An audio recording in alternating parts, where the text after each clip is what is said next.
आज हम NCERT text book class 10 pair of linear equation in two variables इसमें exercise 3.6 का क्वेश्चन नंबर 1 का 3 एंड 4 ये दोनों सॉल्व करेंगे। वन क्वेश्चन में ये कहा गया है solve the following pairs of equations by reducing them to a pair of linear equation. ये दो इक्वेशन इसमें दिया गया है 4x plus 3y equal 14 and 3x minus 4y equal 23। इसमें क्योंकि जो पहला वेरिएबल है x ये दोनों डिनोमिनेटर में है, अगर ये दोनों डिनोमिनेटर में है तो इनको हम लीनियर इक्वेशन नहीं कह सकते, क्योंकि लीनियर इक्वेशन में जो वेरिएबल है वो कभी डिनोमिनेटर में नहीं होना चाहिए। तो इसलिए सबसे पहले इसको हमें लीनियर इक्वेशन में कन्वर्ट करना पड़ेगा, उसके बाद ही हम इसको सॉल्व कर सकते हैं। तो ये करने के लिए इसका सॉल्यूशन कुछ इस प्रकार होगा कि लेट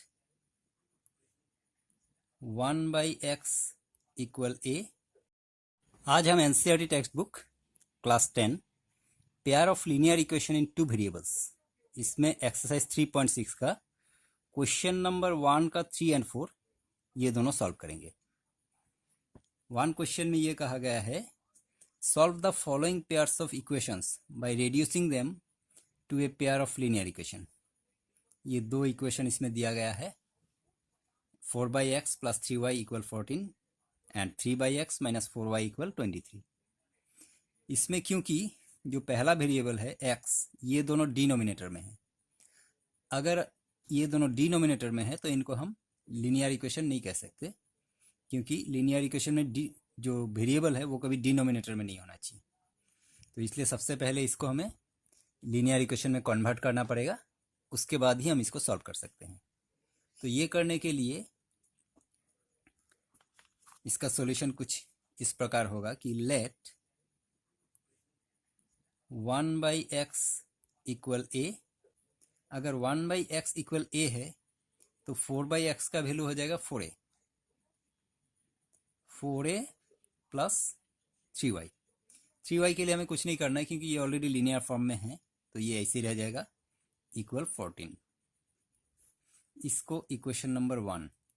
उसी तरह 3/x का वैल्यू हो जाएगा 3a माइनस 4y इक्वल 23। ये हो गया इक्वेशन नंबर 2। अब ये दोनों इक्वेशन को करना है सॉल्व एलिमिनेशन मेथड में। एलिमिनेशन मेथड में सॉल्व करने के लिए हमारे पास रूल क्या है कि किसी भी एक वेरिएबल का कोएफिशिएंट को इक्वल करना है। तो हम अगर यहाँ पे a का कोएफिशिएंट को इक्वल करना चाहें तो 4 में 3 मल्टीप्लाई करने से 12 हो जाएगा और 3 में 4 मल्टीप्लाई करने से 12 हो जाएगा। इसका मतलब जो पहला इक्वेशन है उसमें हमें मल्टीप्लाई करना है 3 और जो सेकेंड इक्वेशन है उसमें मल्टीप्लाई करना है 4। तो बात को हम इस तरह से लिख लेते हैं, equation 1 into 3 and equation 2 into 4। ये लिख लेने के बाद अब हमारे पास जो पहला इक्वेशन है 4a प्लस 3y इक्वल 14, इसमें पहला इक्वेशन में मल्टीप्लाई करना है 3। तो पूरे इक्वेशन में मल्टीप्लाई करना है 3 को। पहले 3 से हम 4a को मल्टीप्लाई करेंगे तो 3 4 जा 12a, फिर 3 के साथ 3y मल्टीप्लाई हो जाएगा, 3 3 जा 9y, फिर यहाँ पे 3 से 14 मल्टीप्लाई, 3 इंटू 14 हो जाएगा 42। इसको हम इक्वेशन नंबर 3 कर देते हैं, इक्वेशन नंबर 3। अब फिर से इक्वेशन 2 हमारे पास है 3a माइनस 4y इक्वल 23। तो 2 इक्वेशन में हमें मल्टीप्लाई करना था 4, तो फिर इस इक्वेशन में मल्टीप्लाई कर देते हैं 4 मल्टीप्लाई करने पे पहले 4 से 3 को करना है, 4 3 जा हो जाएगा 12a माइनस 4 4 जा 16y इक्वल 4 इंटू 23 92। ये हो गया इक्वेशन नंबर 4। अब 3 4 दोनों इक्वेशन में a का वेरिएबल 12 12 हो गया, अब इसको एलिमिनेशन मेथड में करने के लिए हम इन दोनों को माइनस कर सकते हैं। तो करना क्या है, equation 4 minus equation 3, equation 4 minus equation 3 करना होगा। इक्वेशन 4 है 12a माइनस 16y इक्वल 92 और इक्वेशन 3 है 12a प्लस 9y इक्वल 42। इनको माइनस करने से पहले तो सबका नीचे वाले का साइन चेंज हो जाएगा। ये प्लस 42 है तो माइनस हो जाएगा, ये प्लस है ये भी माइनस हो जाएगा, ये भी माइनस हो जाएगा। अब यहाँ पे plus 92 minus 42, plus minus minus हो जाएगा। 92 में से 42 माइनस करने से 50, minus 16y minus 9y, minus minus दोनों प्लस हो जाएगा। 16 प्लस 9 25y, क्योंकि दोनों में माइनस का साइन है तो माइनस ही बैठेगा यहाँ पे। और ये 12 plus minus cancel. 25y equal 50, यानी कि y इक्वल 50 बाई माइनस 25 यहाँ पे नीचे आके बैठ जाएगा। 25 से 50 को कैंसिल आउट करने से आंसर आएगा 2, लेकिन क्योंकि यहाँ पे एक माइनस है तो फिर -2 हो जाएगा। y इक्वल -2, y इक्वल -2 आ गया। अब फाइंड करना है a का वैल्यू। a का वैल्यू फाइंड करने के लिए y का वैल्यू को हम किसी भी इक्वेशन में पुट कर सकते हैं। तो हम लिख लेते हैं putting the value of y in equation 1। अब इक्वेशन 1 हमारे पास है 4a प्लस 3y इक्वल 14। अब इसमें सब्सटीट्यूट करना है y का वैल्यू जो कि है -2। तो हम बाकी चीज़ें उसी तरह लिख लेते हैं एज इट इज़। 4a रह जाएगा प्लस 3, सिर्फ इसमें y का वैल्यू जो कि -2 है वो सब्सटीट्यूट होके -2 बैठेगा, इक्वल में 14 का 14 रहेगा। अब यहाँ पे 4a 3 2 जा 6, यहाँ पे प्लस है यहाँ पे माइनस है, प्लस माइनस -6 इक्वल 14। फिर 4a इक्वल 14, 14 का 14 बैठेगा और ये जो -6 है ये साइड चेंज करके यहाँ पे आएगा तो हो जाएगा +6। 4a इक्वल 14 प्लस 6 हो जाएगा 20। अब यहाँ पे a इक्वल 20 और ये 4 जो है यहाँ पे आके डिवाइड हो जाएगा। 4 से 20 को काटने से 5 बढ़ जाएगा। इसका मतलब a इक्वल 5। a का वैल्यू 5 आ गया, लेकिन एक्चुअल में हमें फाइंड करना है x का वैल्यू। तो हमारे पास ये था कि 1/x equal a, 1/x equal a था। 1/x यहाँ पे हम a का वैल्यू 5 लिख लेते हैं। इसके डिनोमिनेटर में एक 1 लिख सकते हैं हम। अब इसको क्रॉस मल्टीप्लाई करने पे 5 इंटू x हो जाएगा 5x और 1 1 या 1। अब नेक्स्ट स्टेप में क्या होगा, x इक्वल 1, ये 5 नीचे आ जाएगा 1/5। तो ये हमारा सॉल्यूशन आ गया, x इक्वल 1/5 और y इक्वल हमारे पास क्या था -2। ये हो गया फाइनल सॉल्यूशन।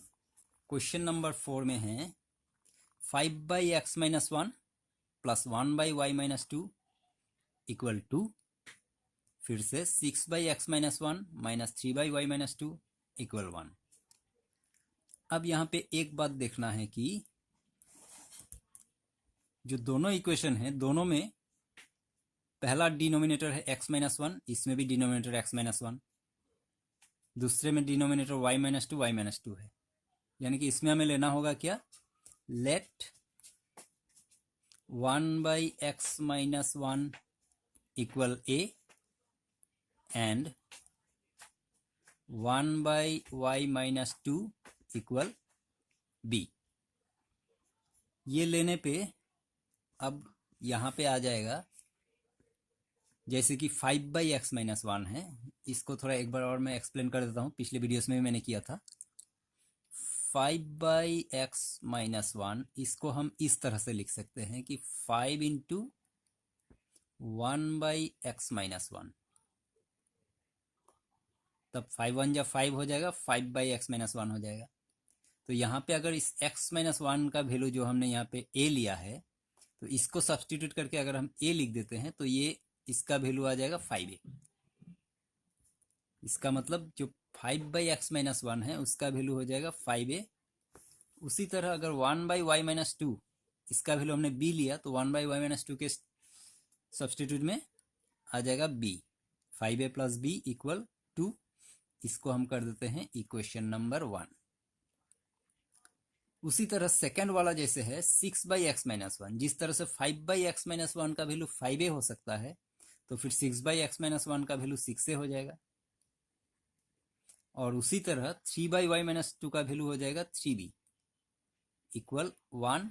ये हो गया इक्वेशन नंबर 2। अब ये दोनों इक्वेशन को सॉल्व करना है एलिमिनेशन मेथड में। एलिमिनेशन मेथड में करने के लिए पहले तो इसका जो a का कोएफिशिएंट है उसको सेम करना है।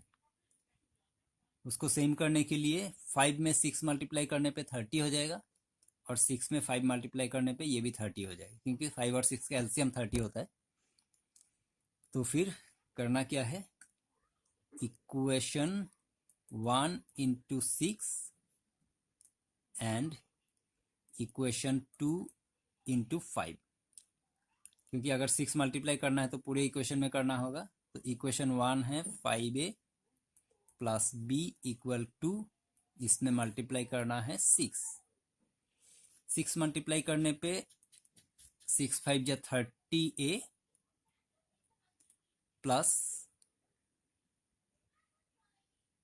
5a प्लस ओनली b है इसमें। 6 इंटू b हो जाएगा 6b इक्वल 6 2 जा 12। इसको कर देते हैं इक्वेशन नंबर 3। अब फिर सेकेंड इक्वेशन में 5 मल्टीप्लाई करना है। सेकेंड इक्वेशन है 6a माइनस 3b इक्वल 1। इसमें मल्टीप्लाई करना है 5। तो इसमें अगर 5 मल्टीप्लाई करना है तो पहले तो 5 इंटू 6 30 a, 5 3 जा 15 b इक्वल 5 1 जा 5। ये हो गया इक्वेशन नंबर 4। अब 3 इक्वेशन 4 इक्वेशन दोनों में a का कोएफिशिएंट 30 हो गया। अब इनको करना है माइनस, तो फिर इक्वेशन 3 माइनस इक्वेशन 4। इक्वेशन 3 है 30a प्लस 6b इक्वल 12, और इक्वेशन 4 है 30a माइनस 15b इक्वल 5। इनको करना है माइनस। इनको माइनस करने पे पहले तो साइन चेंज होगा, ये प्लस का साइन माइनस हो जाएगा, माइनस का साइन प्लस हो जाएगा, ये माइनस हो जाएगा। अब यहाँ पे plus 12 minus 5, plus minus minus हो जाएगा। 12 में से 5 माइनस करने से 7। 12 बड़ा है, इसके लेफ्ट में प्लस है तो ये प्लस ही रह जाएगा, प्लस 7। प्लस नहीं देने से भी चलेगा। और यहाँ पे plus 6b and plus 15b, दोनों में प्लस का साइन है तो प्लस ही हो जाएगा। 15 प्लस 6 21b, 21b दोनों में ही प्लस का साइन है तो प्लस का साइन रह जाएगा। और ये 30 है, 30 है, plus minus cancel. 21b equal 7 अगर ऐसा है तो फिर ये हो जाएगा कि b इक्वल 7/21। b का वैल्यू हो जाएगा 7/21। इसको कैंसिल करने से 7 1 जा 7, 7 3 जा 21, यानी कि b इक्वल 1/3। b इक्वल 1/3 आ गया। b के इस वैल्यू को हम किसी भी इक्वेशन में डाल के a का वैल्यू निकाल सकते हैं। तो फिर लिख लेते हैं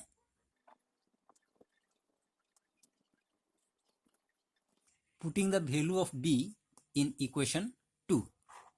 इक्वेशन 2 है 6a माइनस 3b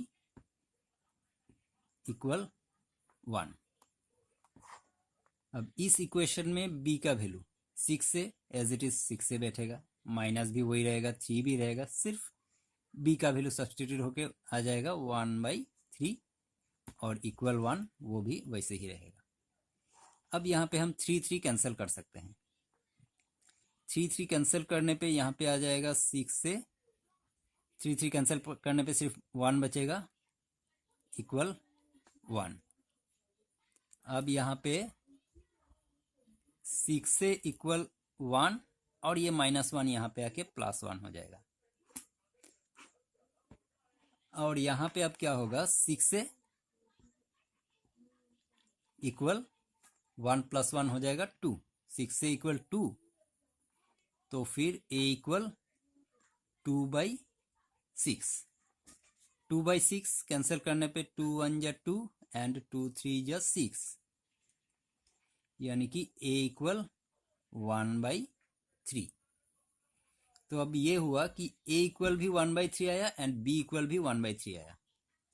a और b का वैल्यू निकल चुका है। अब इसमें से हमें फाइंड करना है x एंड y का वैल्यू। तो x एंड y का वैल्यू फाइंड करने के लिए हमें जाना पड़ेगा इस बात पे कि हमने लिया था 1/x - 1 इक्वल a। अब इसमें a का वैल्यू सब्सटीट्यूट हो जाएगा 1/x - 1 इक्वल a का वैल्यू 1/3। पहले तो इसमें क्रॉस मल्टीप्लाई होगा, 1 के साथ x - 1 मल्टीप्लाई और 3 के साथ 1 मल्टीप्लाई। तो 1 के साथ x - 1 मल्टीप्लाई करने से वो तो x - 1 ही रह जाएगा। उसी तरह से 3 1 जा 3 हो जाएगा। यहाँ पे x इक्वल 3, ये -1 इधर के +1 हो जाएगा। तो ये हो जाएगा कि x इक्वल 3 + 1 4। x का वैल्यू 4 आ गया। अब y का वैल्यू फाइंड करने के लिए y के लिए हमने लिया था कि 1/y - 2 इक्वल b। तो फिर 1/y - 2 इक्वल b का वैल्यू आया है 1/3। फिर से इसमें वही करना है, क्रॉस मल्टीप्लाई। 1 से y - 2 को मल्टीप्लाई करने से y - 2 रहेगा एंड 3 1 जा 3 हो जाएगा। y इक्वल 3 और ये -2 यहाँ पे आके +2 हो जाएगा। फिर y इक्वल 3 + 2 5। तो ये हमारा फाइनल सॉल्यूशन आया, x equal 4 and y equal 5। तो ये था 1 नंबर का 3rd और 4th का सॉल्यूशन। आगे का क्वेश्चन हम नेक्स्ट वीडियोस में सॉल्व करेंगे। Thank you very much.